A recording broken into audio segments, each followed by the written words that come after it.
On a windy, overcast day in September 2023, the peaceful surroundings of the Westpoint County Showground was shattered by the sound of motorcycle engines, 30 or so of them, using the ground's car parks to hone their riding skills.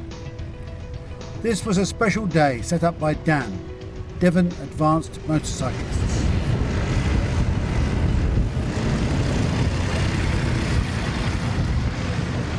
DAM is Devon Advanced Motorcycle Group. It's a group of like-minded riders that got together under the banner of IAM to improve riding standards in Devon. And we take people through from associate member through to full member, up into master's member and even observer level, if that's what they wish to pursue. Right, and IAM is? Institute of Advanced Motorists. Motorists. Yeah, so it's under the IAM banner. Right, good. So DAM is a training organisation? Yeah, road safety training organisation for motorcyclists, yeah. It is. But we train to the IAM road standard.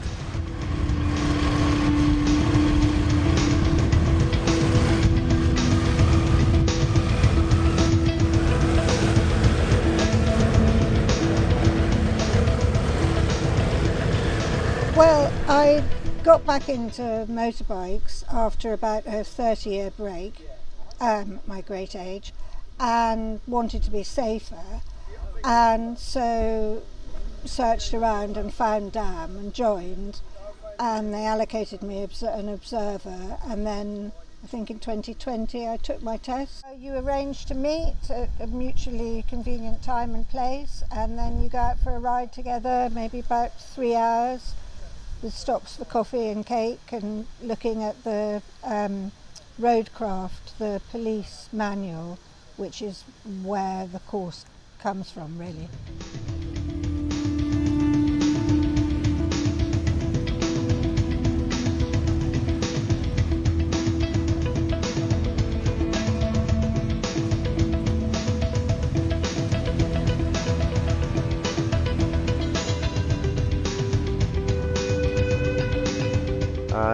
And you get, when you join, you get given an observer, and he's the one that takes you through to the standard, get you ready for your test. So you go out on a lot of rides with the observer, you get to know your observer really well.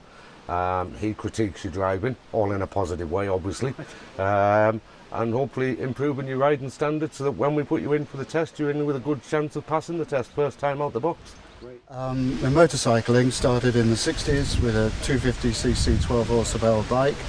I learned hazard perception over the decades, but the DAM course has taught me a whole lot more than that in recent years.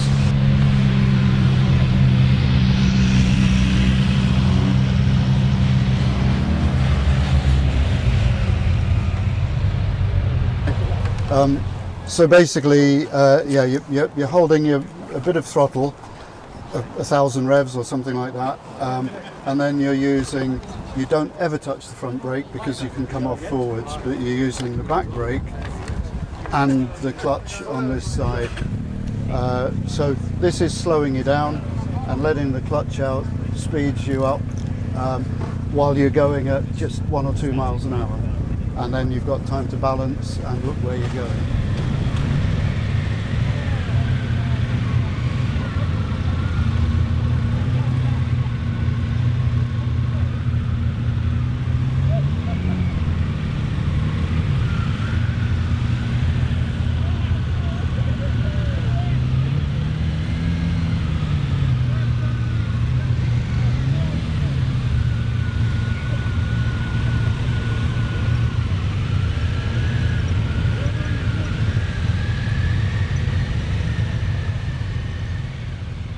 Yeah, so I came back to motorbike riding about 3 years ago and spent about a year riding on my own, realising that there were quite a lot of things that I wasn't very good at and I wanted to be better at.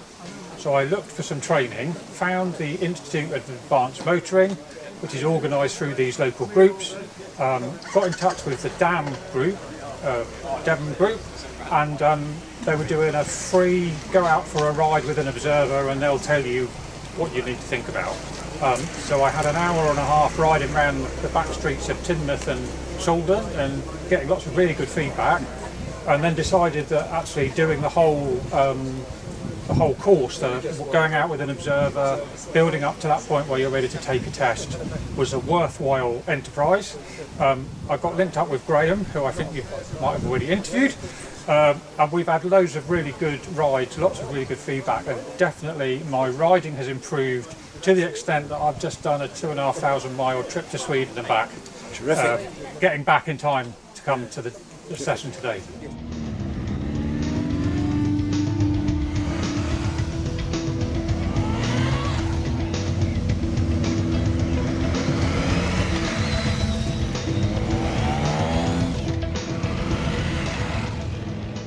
How did you get into motorbiking in the first place?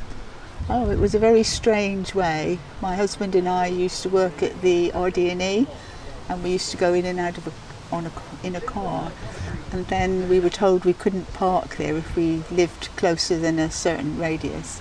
So he bought a scooter, and I used to go in and out on the back of him, and then one day he said I ought to learn to ride it, and I signed up for a direct access course, sat on a motorbike, and I just got completely bitten by the bug. I also take advantage of any further training that they offer, and they're very good at that. There's days like today where we've done slow riding skills, which is slightly terrifying for me because I'm not very good at it. And then they do rides out where you might focus on corners or braking or something. So it's not just the test, it's continuing training.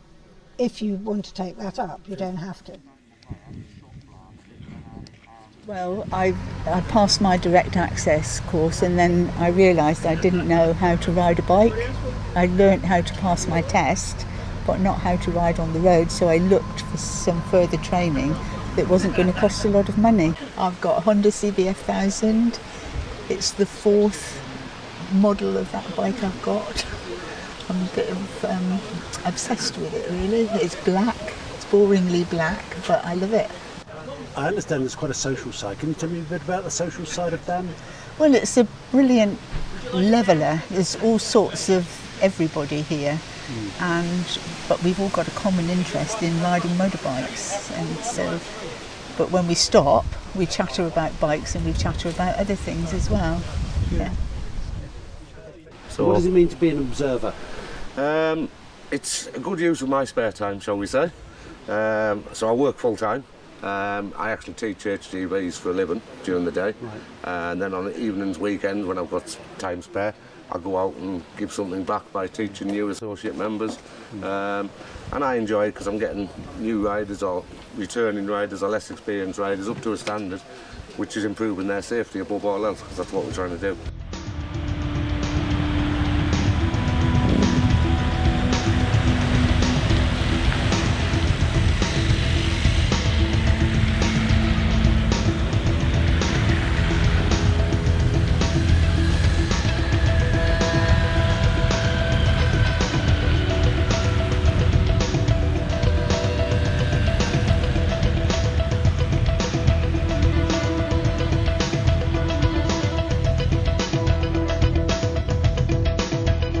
Make for your bike, engine size, amount of cylinders, anything you can think of. Yeah. Need to go into vault clearances or anything. How many wheels? It's got 2 stabilisers.